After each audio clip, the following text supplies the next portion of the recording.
Yeah, I have produced my third video for you now. Yeah, as I said in the beginning of this video, I'm on a roll.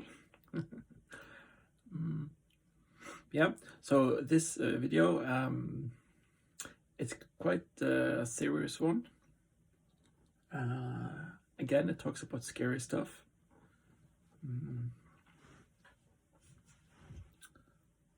Yeah, scary stuff. But it also is hopeful. I give a solution to what I think.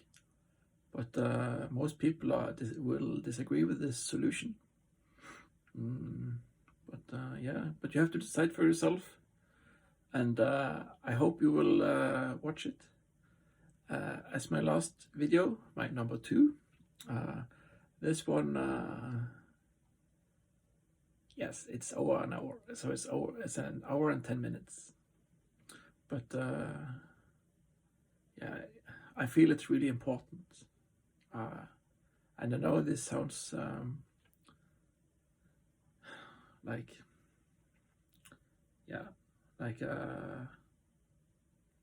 the only word I can think of was megalomania, but like I'm full of myself or something like that. But yeah, but you have to decide for yourself what to think.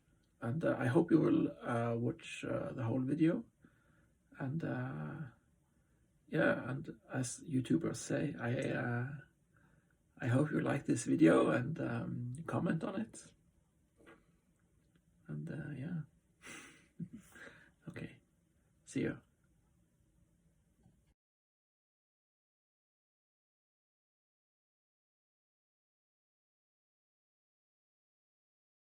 Hello, yeah. Hello. Okay.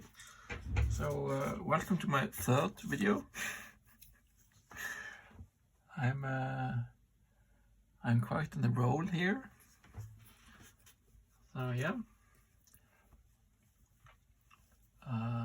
My last video. In my last video, I was talking about the dangers of sharing food. And that sounds a bit strange, but if you have seen my last video, my video number 2,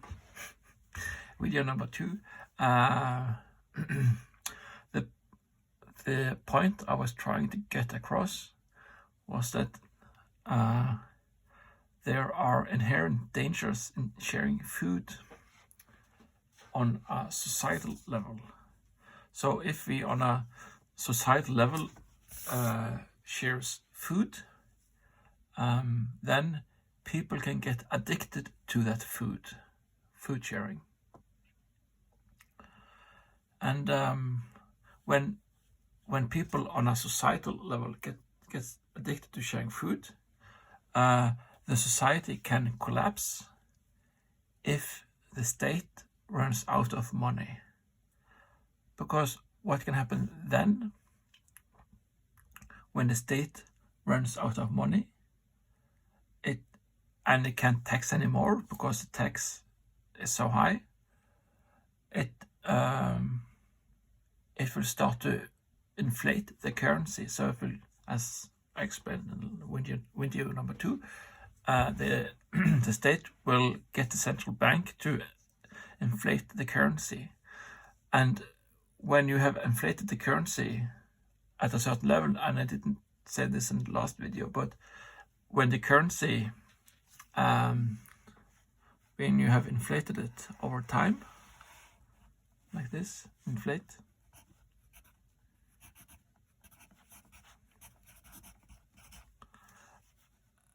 at some level in this inflation, you will hit a ceiling, and that ceiling is the trust ceiling. Trust. So people will lose faith in your currency. So this is the inflation of your currency.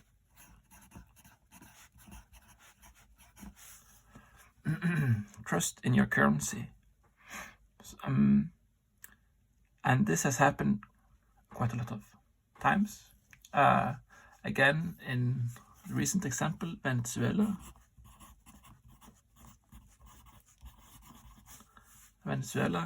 The government there, they try to, because when a government goes bankrupt, like when you go as a person, if you go personally bankrupt, you get loads of creditors on you, and they take all of your stuff and they try to sell it on the market, and they try to liquidate your stuff. Like they want to change your stuff into money, and that means liquidation. And then they take the money to pay up your debt. But when the government, like the Venezuela government, wants to pay off its debt, when a government has debt, it inflates its currency. So, and if a country has its debt in its own currency that it controls, then it can inflate it away until you reach a trust level, because the inflation is so high that people are starting to lose trust in your currency. And since the currency does nothing backing it, it's just a piece of paper. So you have a currency here, and this is like a dollar bill. So this is dollar bill, and there's nothing backing this. Or I can show you a proper money. No, not a money, but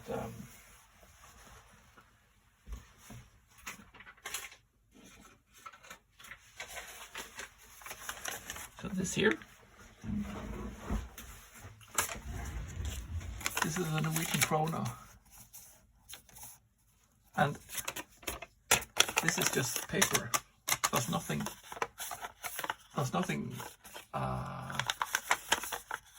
backing this.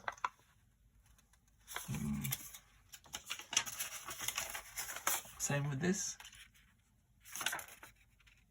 This is just a piece of paper. And the problem with these pieces of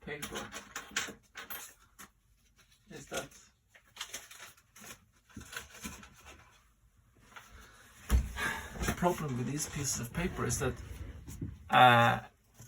the government can just declare them not valid anymore.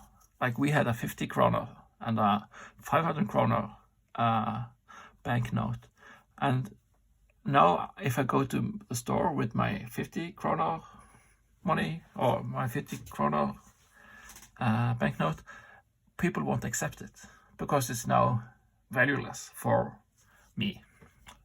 If I go, I have to send it by post into the central bank of Norway. Then I will get my 50 kroner back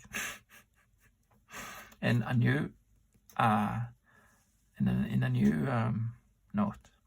So this is currency, and the central bank can make tons of 50 kroners or tons of 500 kroners. There's no limit to how much they can create, because it isn't based into a real money. Real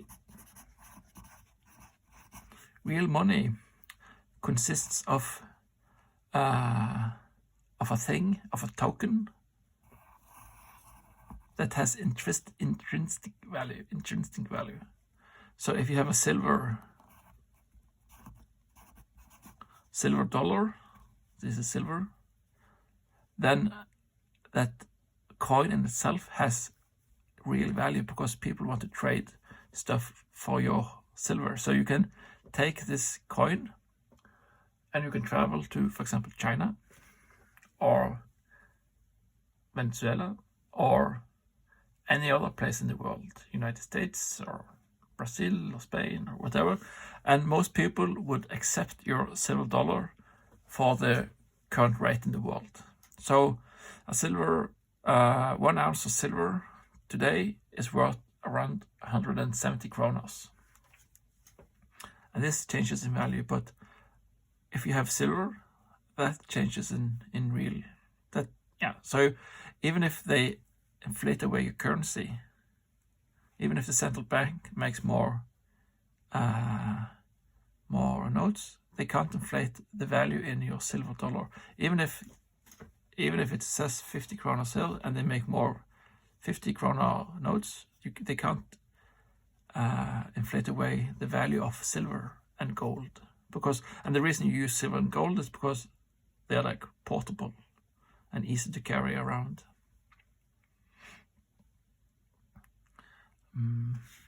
Yes. So, but most people have forgotten about this concept of real money. So we accept currency, just paper notes, and we are then vulnerable for a system collapse, like in Venezuela. System. And I know I say this quite a lot, but this is the reason I'm making these videos, to try to explain to people that there are like real dangers in how we organize our society, like real danger. Because, as I explained in video number 2, if we share our food with random people, and if our country has too many people that are consuming and too less, and if there's too few people producing and too many consuming, then at one point the government will run out of food or resources. It will run out of those things. And what the government most often do then, they tax, but when they can't tax anymore, they create more money from currency to pay off its debt. So a country will create currency to pay off its debt. And the debt, as I explained in video number 2, is in bonds. So the state wants to sell bonds, but at one point the free market won't buy the bonds. So the buyer of bonds is the central bank.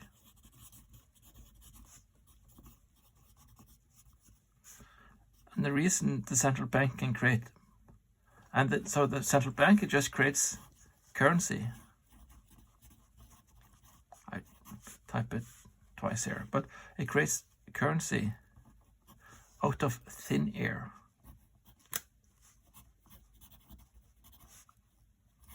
Thin air, like the air you breathe, it creates it. Poof! Like with magic. So because the central bank has access to a computer, and they type in on the keyboard zeros. They hold it in, just the 0 button on the keyboard, until it gets enough zeros that it can buy the bonds from the state. But when they do this, they kind of gnaw, they kind of chew like termites. Like termites are like chewing, nom nom nom nom nom, at the foundation of the society. And the foundation of any society is its currency. That's like, because in everything we do a transaction. A transaction. And a transaction, that is just two people. Here's a person, and here's a person.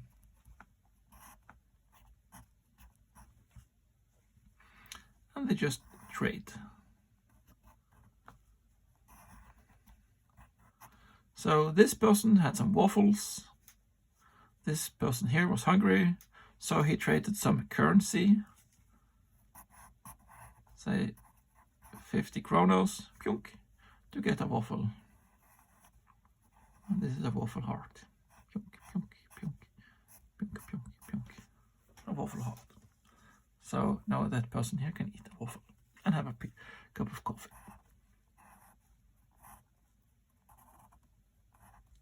That's coffee. A transaction. So in everything we do in a modern society, or so-called modern society, we do transactions, and we do transactions by using currency. But when the state, if they have an excess of consumers,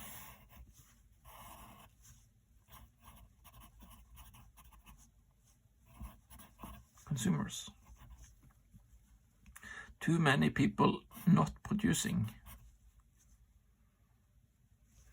if there are more of those, then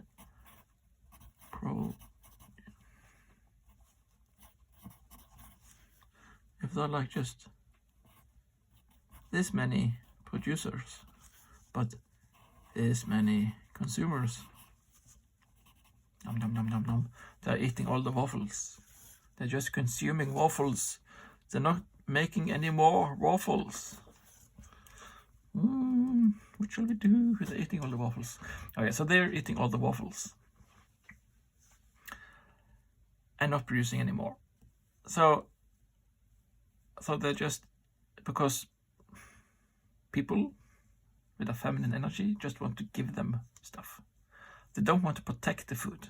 They just want to give away the food for free.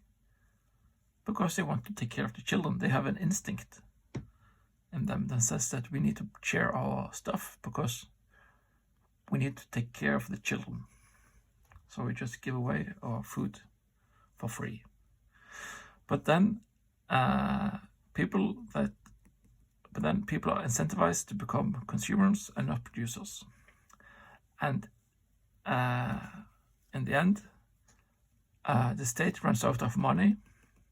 It cannot tax anymore, so it creates bonds, which the central bank buys by making more currency, which it just stands on the keyboard and just does like a gazillion zeros coming out of this keyboard, which so then there's more and more currency, and then if the other people in the world, like, they sniff out that there's more, they create more currency than they should, then the trust in the currency goes down. No more trust in the currency. And this overnight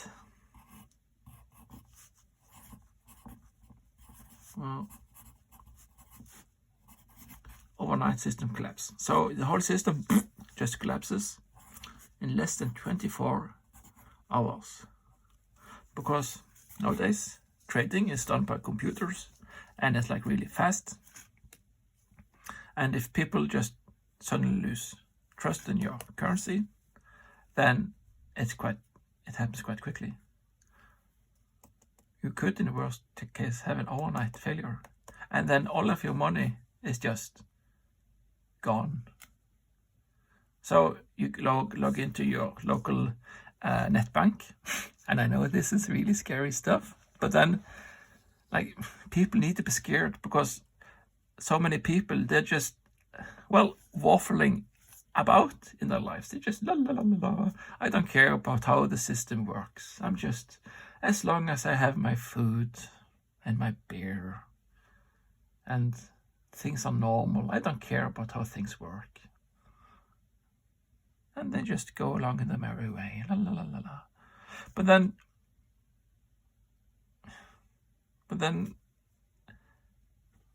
people that are misled, like the central bank, they just want to have a stable economy. But the only way they know of how to create a stable economy, or what they think is a stable economy, is to print more currency. Because it's the only way when people are addicted.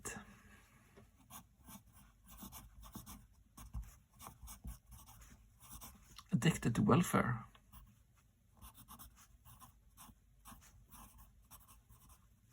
Well, welfare, there are more consumers than there are producers. And people get addicted because they forget, as I said in video 2, on how to create stuff. Because they get lazy and they forget about how to get up in the morning and how to like travel to work, So they get addicted to welfare.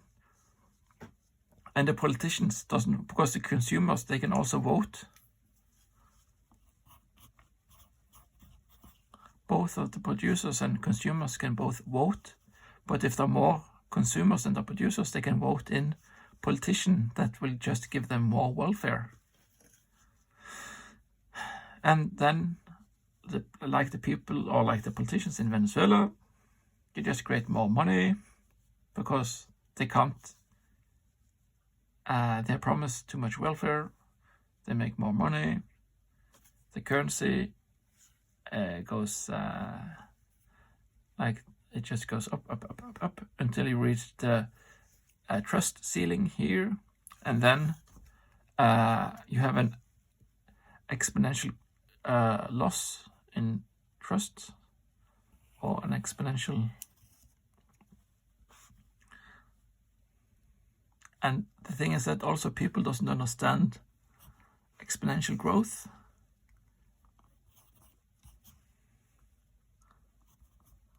This is exponential. So say that you have a drop of water, and I will explain exponential growth a little bit. So you have a drop of water that's like 3 milliliters. 3 milliliters of a drop of water.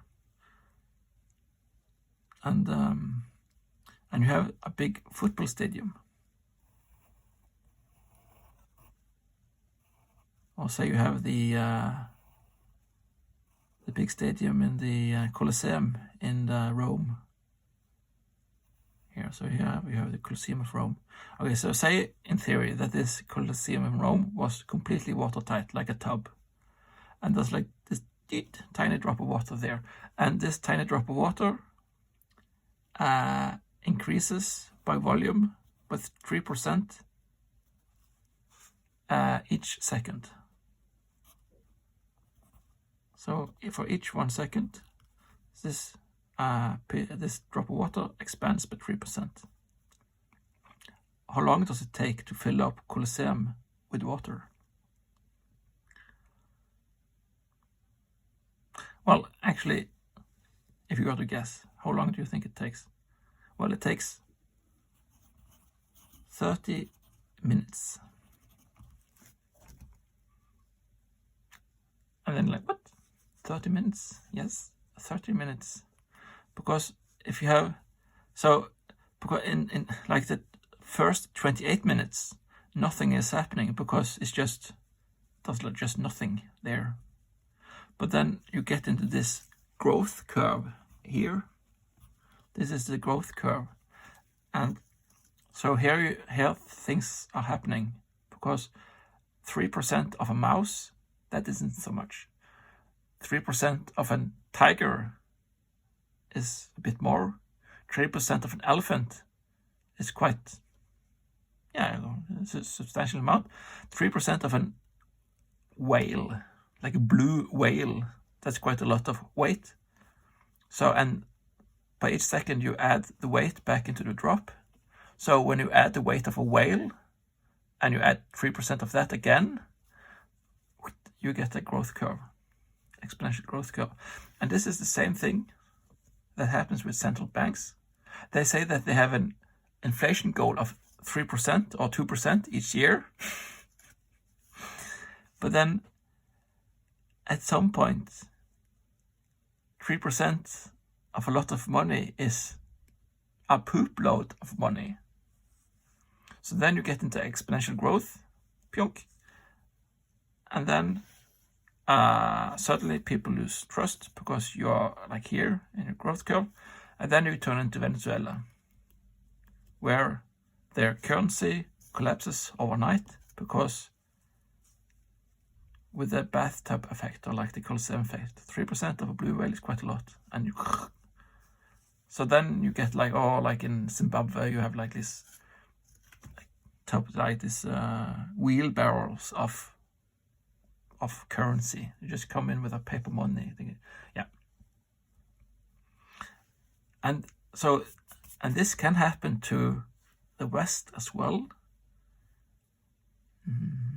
But the reason we still have some time left is because the United States of America, the dollar, it's a reserve currency of the world.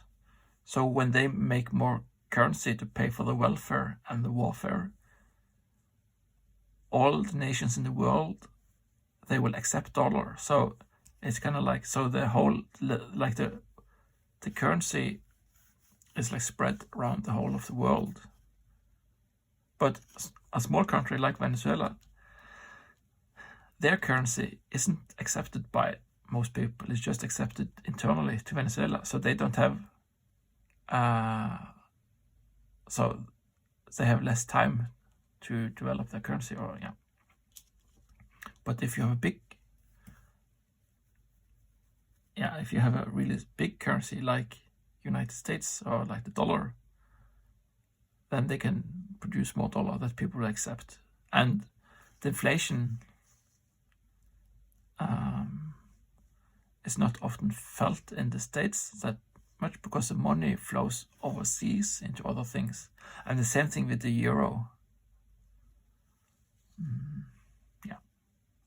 But the point is that, or the easy to understand is that if you create too much money, at some point, even if you're a big country like United States or Europe, at one point you will get into this exponential growth curve. If you have an inflation goal of 3%, and at one point you lose trust, and then the system collapses, and it's quite quick because exponential growth curve. And all of this happens because we want to share food.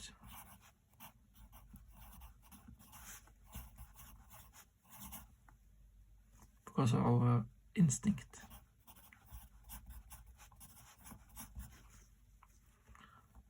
Instinct to share food creates an unsustainable system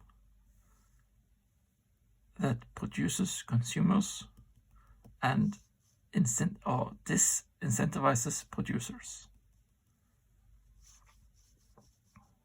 So at that point, yeah, Venezuela. Okay, so we need to work against our instinct to share food. So we need to work against our instinct to create a welfare state, because a welfare state is not sustainable given many generations, as explained in video 2.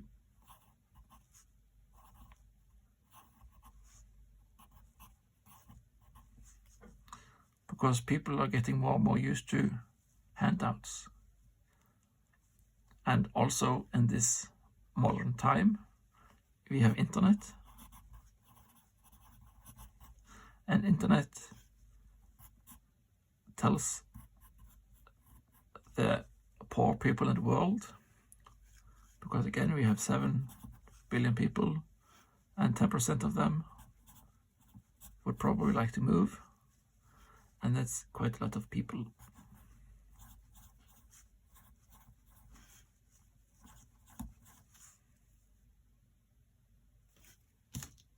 And I'm a bit dyslexic when it comes to numbers, so this is like the 3rd or 4th time I've made this mistake, but I don't care. Oh yeah. So I think this is 7. Yes, this is 700 million people, not a billion, as I said in video number 2, which was a bit embarrassing. This is 700 million people, because we have 7 billion people in the world, and 10% of those are 700 million, with an M, million people. And those 700 million people, they will soon all get internet. And the internet will tell them that your country gives out free food.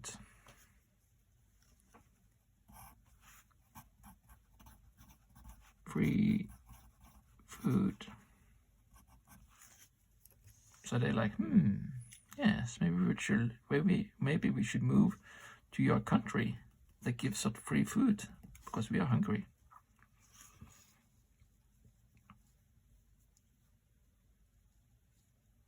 And then you get bond, central bank, currency, thin air, inflate, trust, boom. Okay, yes. So, and yeah, but there is a solution to this. Like, I wouldn't give you all of this bad news without thinking that I have a solution.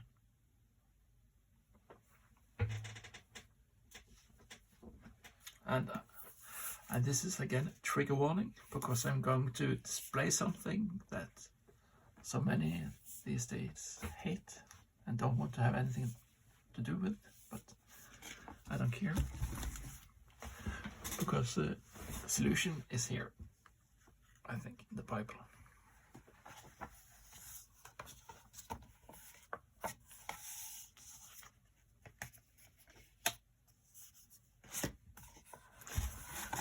So, and it's kind of like when I became aware of this, and was like, okay, so like this story here, like here the so-called first people, like Adam and Eve. Here you see Adam and Eve. They're in the Garden of Eden, and the Garden of Eden can be a picture, it can be a symbol of a good society. A society where there's peace and prosperity, where men and women trust each other and have stable families, and don't just randomly give food to each other or to random people. Because if you give food to random people, you have created an unstable system that turns into a tyranny. But if you have a stable system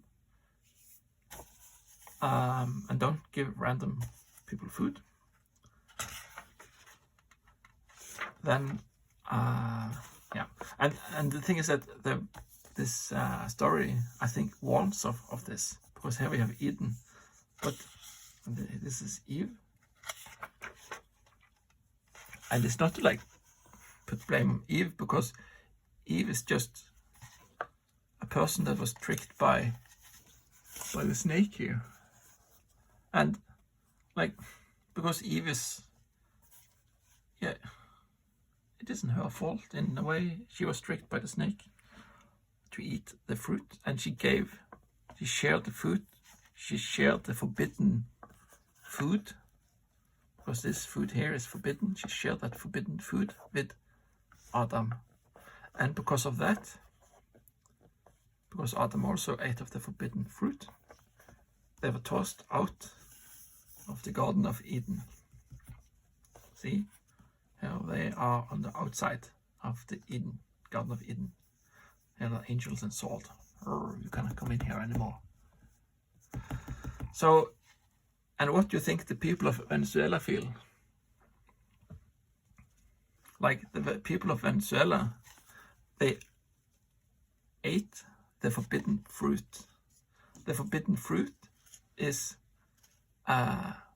central bank food with the currency manipulation, because you lose trust in your currency.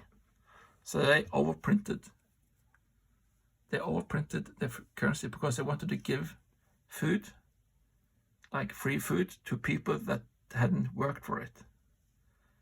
So then their currency collapsed, and they were tossed out from their stable society. Venezuela had a stable society, but they were tossed out. Venezuela was living here. They were living here in the Garden of Eden, but they were tossed out into here because they manipulated their currency.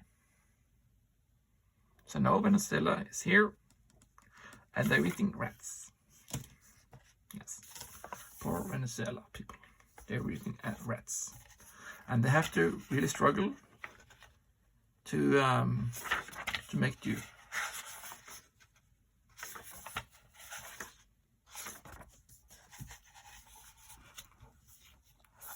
Okay.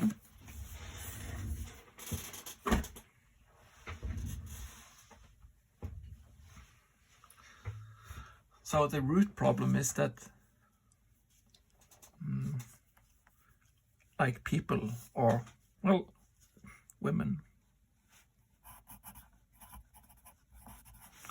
they don't trust their men.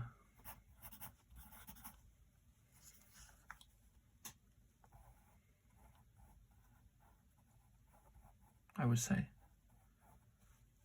Because if you are to trust your men, or the male, so if the female energy in the society, not to harp on women, but if the female energy in society were to trust the male energy, so the male energy is they want to produce,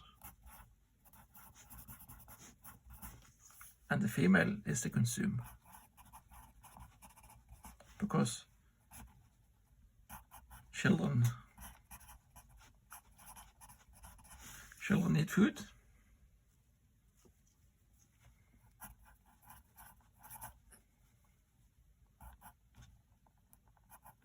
Children need food. And if the men can't give the food, then women have to find the food somewhere else. And then they think, okay, I don't trust my man because, I don't know, he's unreliable. I don't trust my man because he is unreliable. I don't think he can produce, and I don't think he will share the food that my child needs. Don't think my man will get me the food I need for my child. So I need to be secure.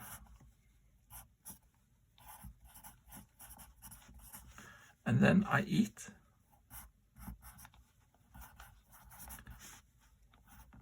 Of the forbidden, and then I eat of the forbidden fruit. And the forbidden fruit is force. Because you force because the state, it has a monopoly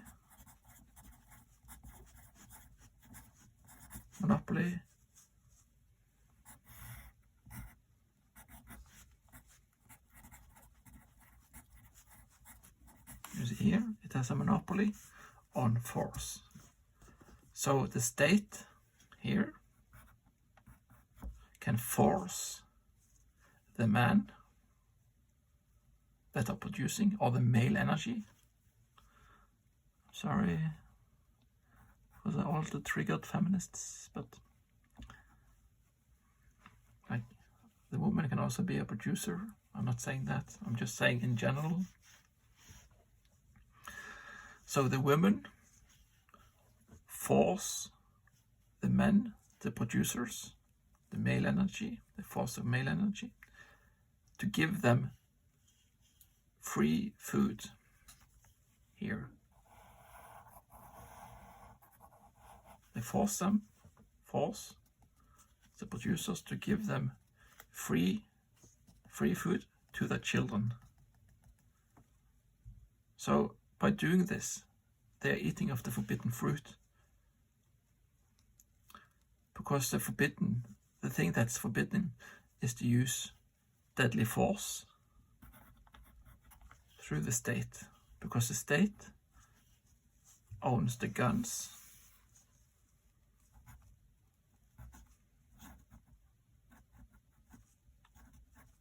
This is a gun that you use to kill people with.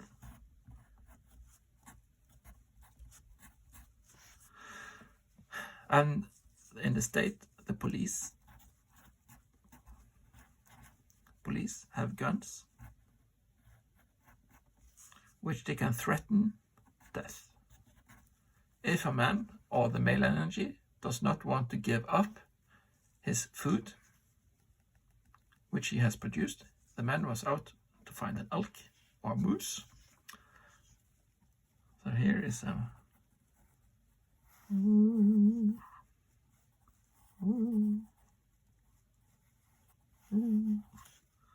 this is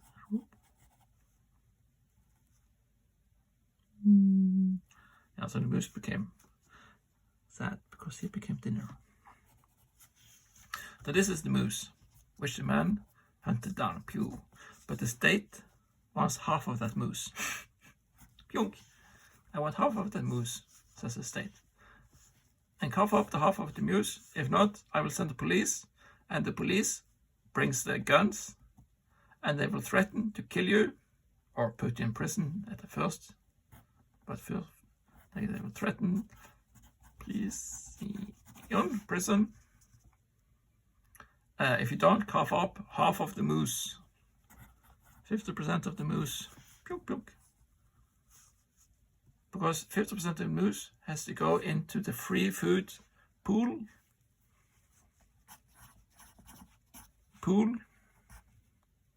of free food.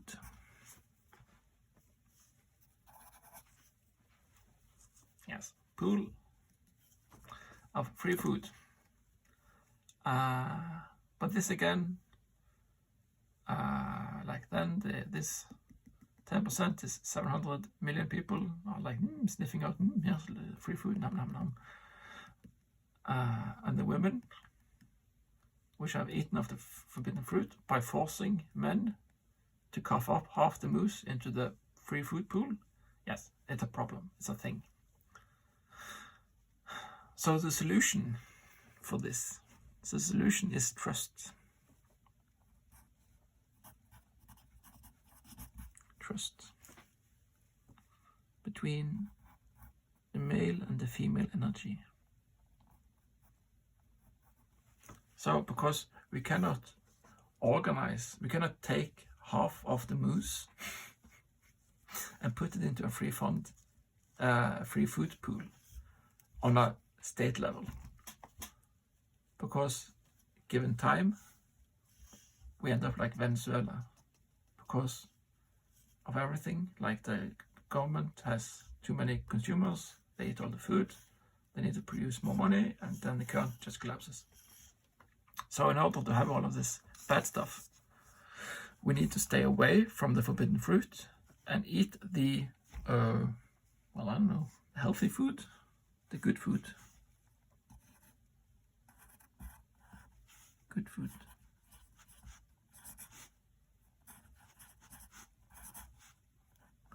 And the good food is, you need to trust in charity.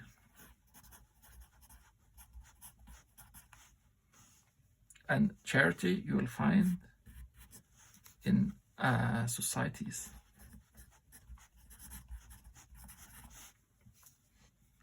And societies are populated by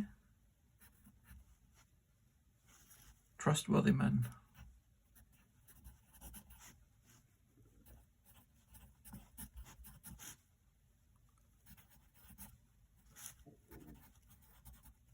And of course women.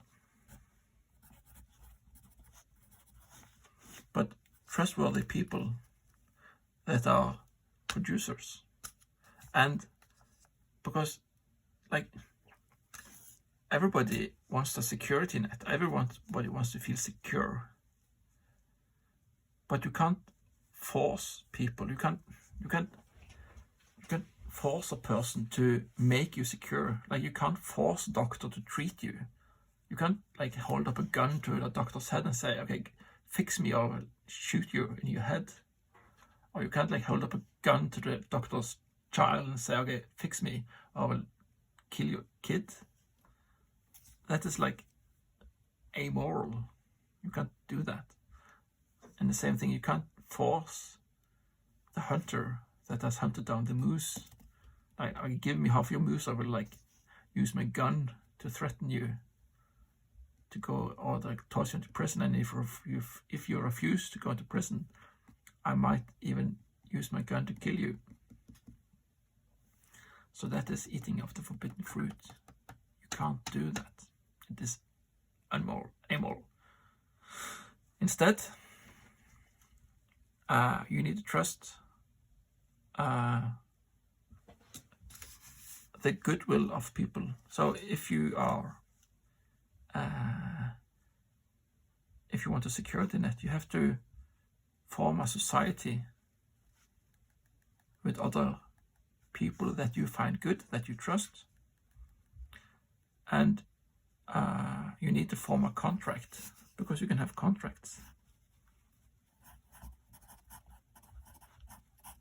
And if you break a contract, then that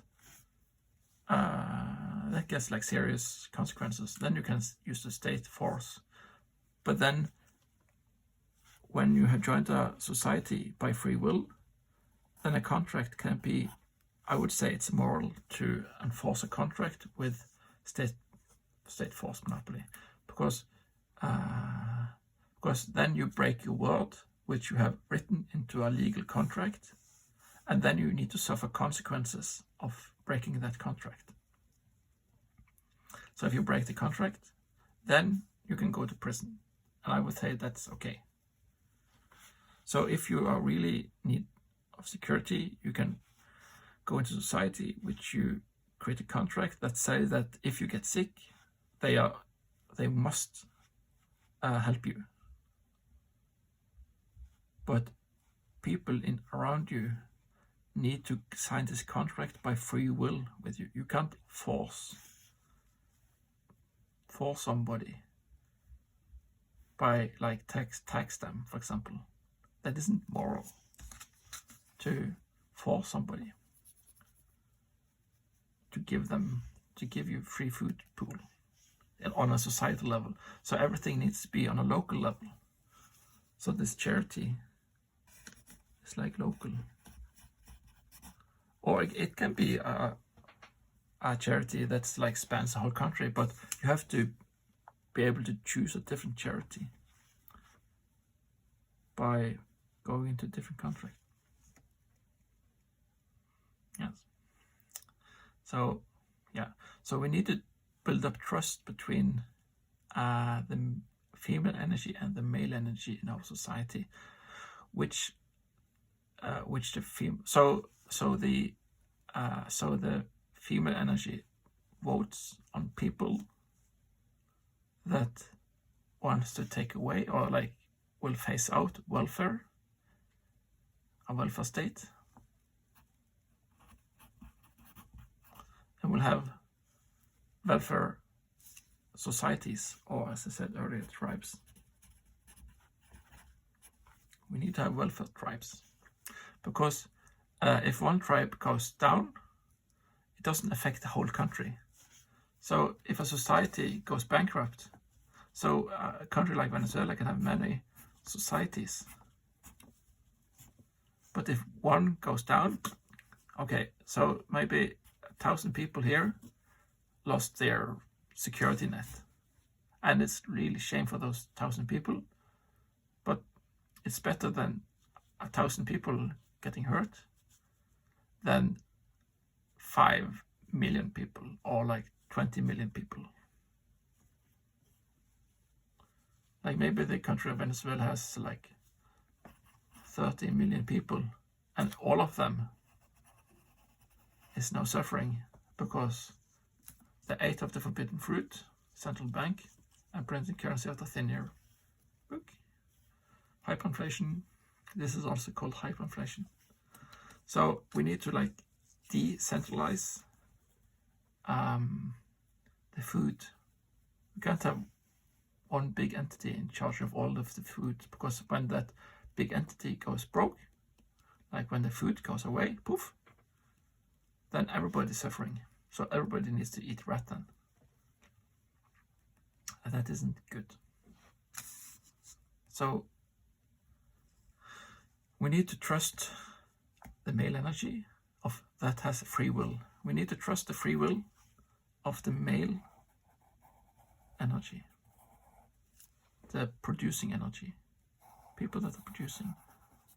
So if you can't produce yourself for some reason, you need to trust in this energy.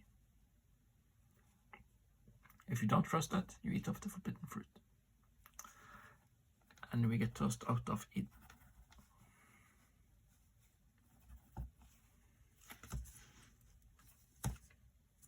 So, yeah. And so this is, and this trust issue, because the most important thing here is reliable men.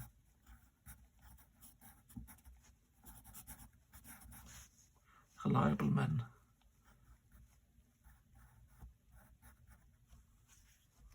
Or reliable male energy, which you can trust in, which is noble.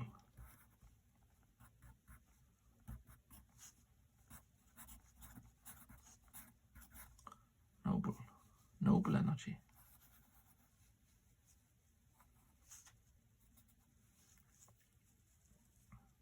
For example, my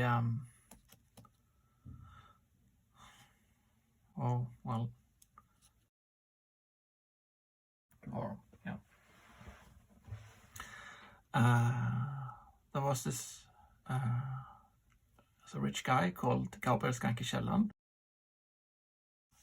When the people was hungry because there was a food shortage in the 18th century or 19th century.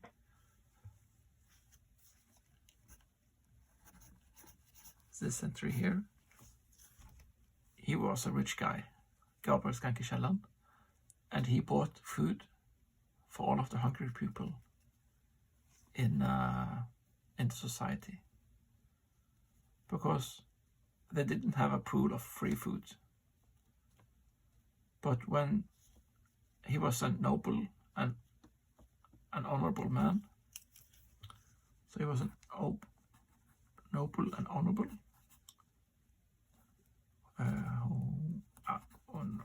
whatever. But he was an honorable man, a noble, so he bought food for the whole city. So all the hungry people in the city he bought food for.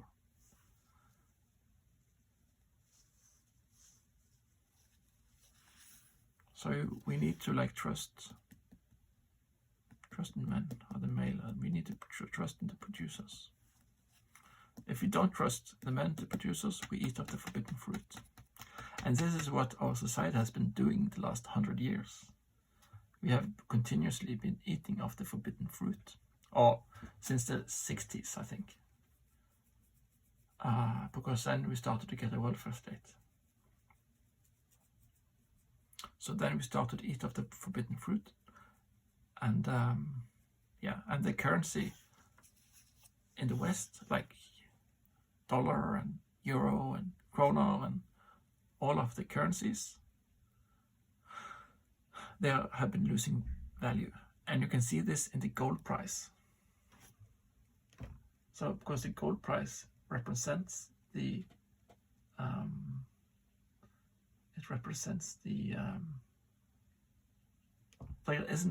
it represents the exchange rate between physical value, like a real thing, and the amount of currency. And the price of gold has gone like this last year. So this is also why I'm producing these YouTubes, because again, this is scary thoughts, but I think we're starting to climb this. So that's why it's really important that we can't trust the state anymore. Like the state, because the state only gets, it doesn't produce anything. The state can only take by force what others has produced. And when it takes by force what others have produced, you don't get more production by taxing people and printing more money. You get more stuff by letting people be free and by incentivizing people to be left alone, because good men want to produce and good women also want to produce. but we need to seek nobleness. So we become reliable. So reliable is like to take responsibility.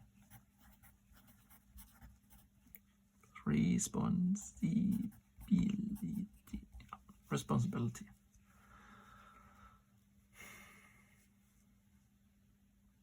And I know this is really hard for people to hear, that we can't have a welfare state. No more welfare state.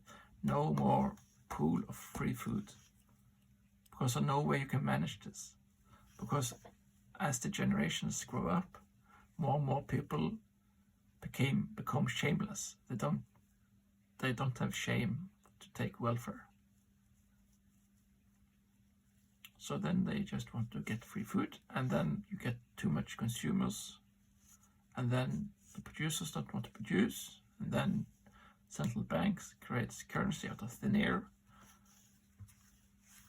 When you reach the ceiling of the trust in that currency, the currency just collapses in an exponential growth curve. You get hyperinflation. The system collapses, and it can happen overnight. And then you become like Venezuela. And then you have 30 million people that eat rat. Because you are eating of the forbidden fruit. The solution is to trust the producers to give you stuff if you are in dire straits.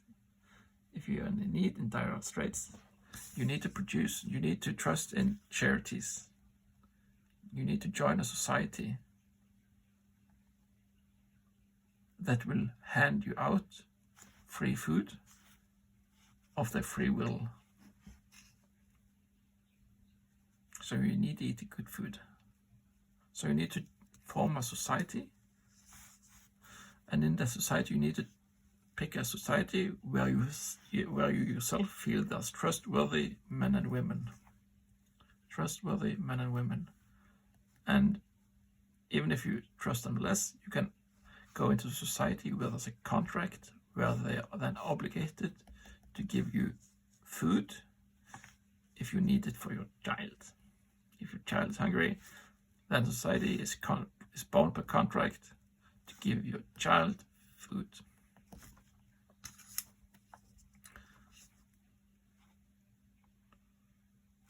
And you can't ask the state. State is the forbidden fruit. Yes, I've repeated this many times now, but like this is like the most important concept ever. And people are like they're totally blind to it, and yeah, and people doesn't think that it can happen to us, but it has happened to like Germany.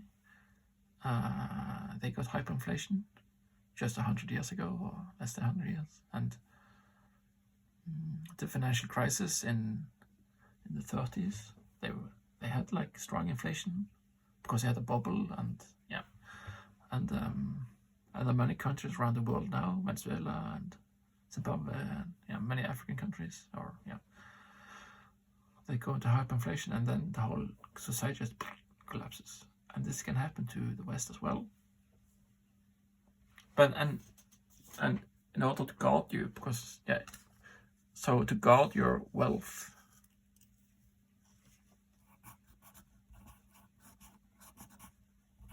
where we are. Sorry, I circled right. So this is a T and this is a L.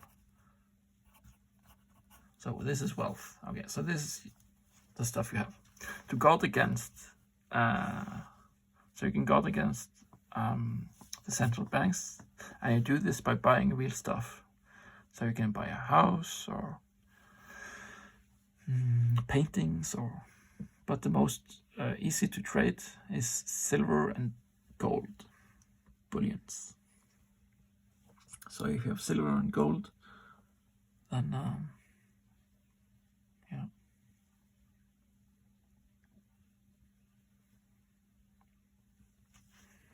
if you have real money.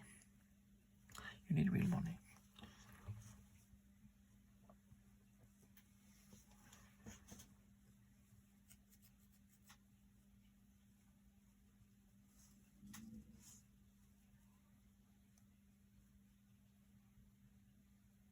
Yeah, so this was probably an hour as well.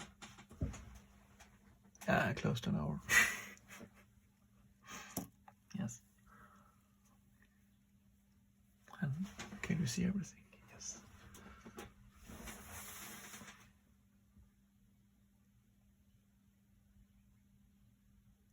And then, of course, the next question is, how do you create reliable, noble people that you can trust in? And well, and that's where like belief systems come in. So I think this is a bit maybe a thing that you won't believe, but I think that this, like, you create reliable and stable people by actually understanding what's in here and this.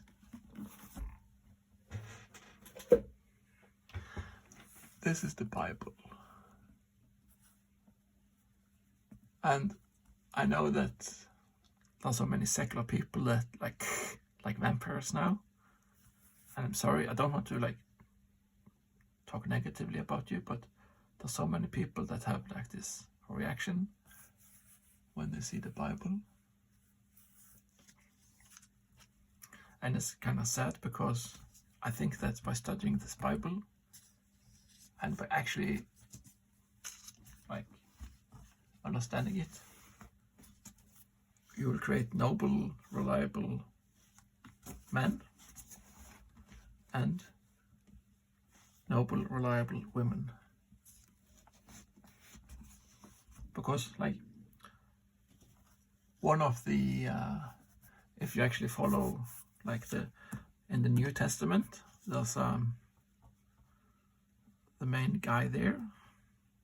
It's called Jesus. And I know people like glaze over when you say that name, but please follow me, because Jesus, we are supposed to live like Jesus. Like, so if you follow the teaching of the Bible, you follow Christ. And Christ talks about one of the things you should follow Jesus. And what Jesus did, he picked up his cross. So this is the cross, and that's a symbolic meaning. And for me, that means you need to take responsibility. Respawn.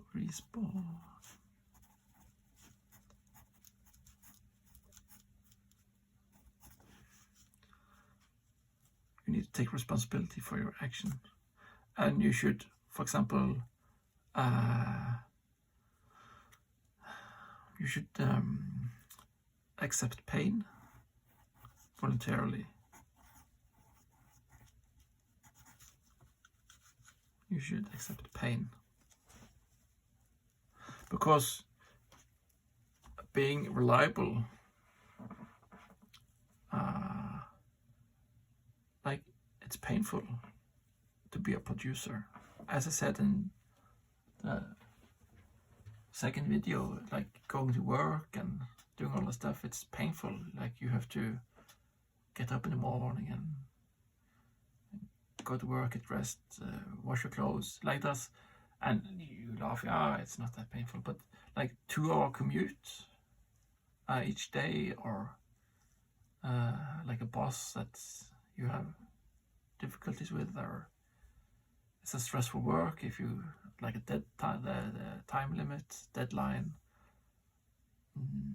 like you have to work, and you have to keep your word, and and all of this, you have to change work, change your occupation because maybe the other one didn't pay as well and you need to change it, and it's scary to change your work or change your job.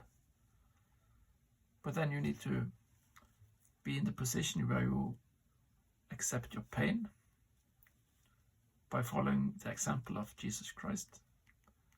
And there's like tons of examples in here. So this book here is like, I think it contains like old wisdom, because this book here has been with us for at least 5,000 years.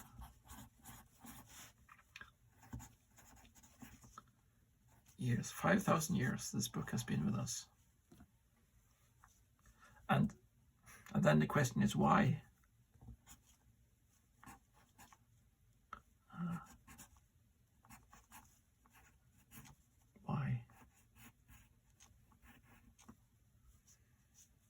Why has this book been with us for 5,000 years? There has to be something in it. And I think that the reason people have copied this book for 5,000 years, like this story here, like the Genesis, this has been copied, like these words here has been copied for over 5,000 years. And this text here is like Matthäus, is from the New Testament, that has been copied for 2,000 years. 2,000 years people have been interested in copying these texts. And I don't know, I don't think people would bother copying a book for 5,000 years or 2,000 years if there wasn't something to it. But this is something that, of course, people won't accept on face value.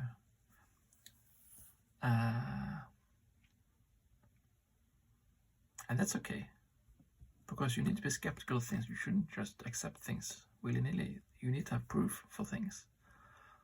But yeah, so probably my next videos will be about explaining why I think that this book is a good book.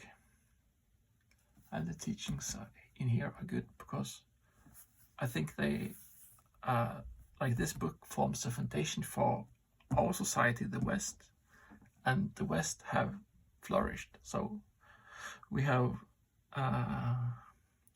it really well in our, like when you look at it historically, we are like the richest people in the history of the planet.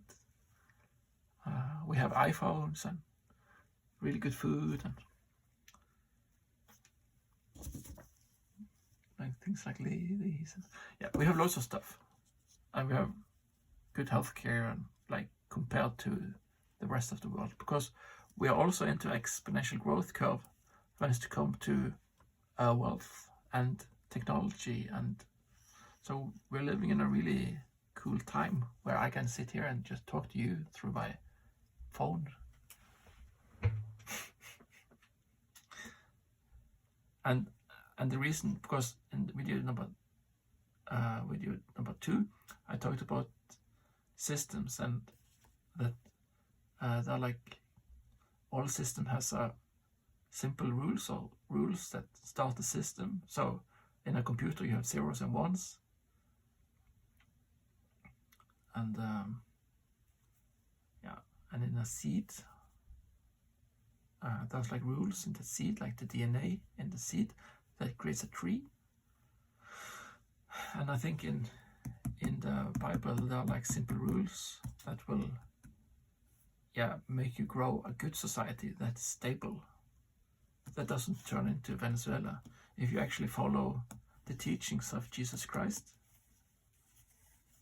I think that you will create a society that's stable, where you have more producers than you have consumers, because people understand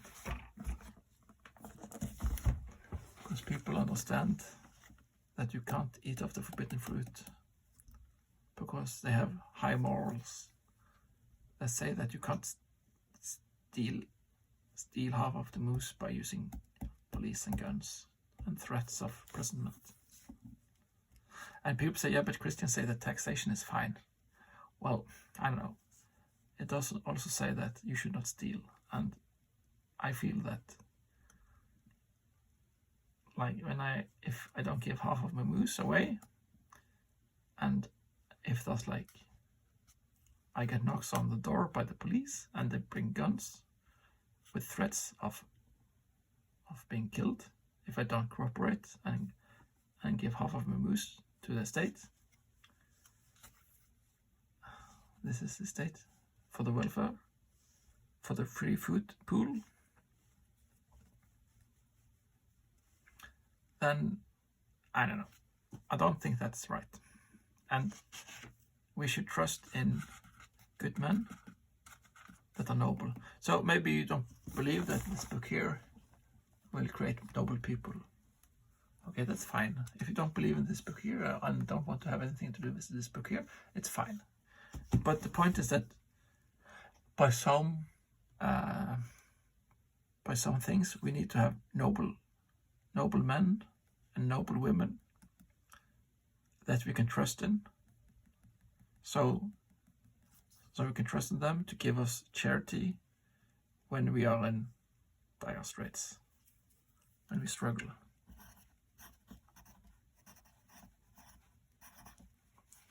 When we struggle, when the women and men, the children struggle, we need to rely on them for charity, so they will give us the good food, so we can feed our children.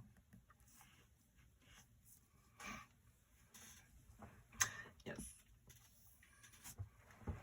And that was, 1 hour and 10 minutes. Yeah, same time as the last video. So again, if you have followed me this far, I thank you.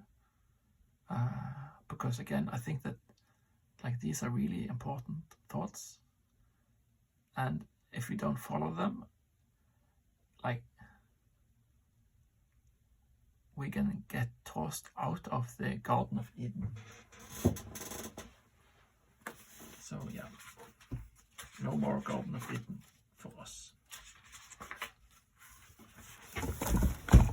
No more of this. And we get here outside. Because we've eaten of the forbidden fruit.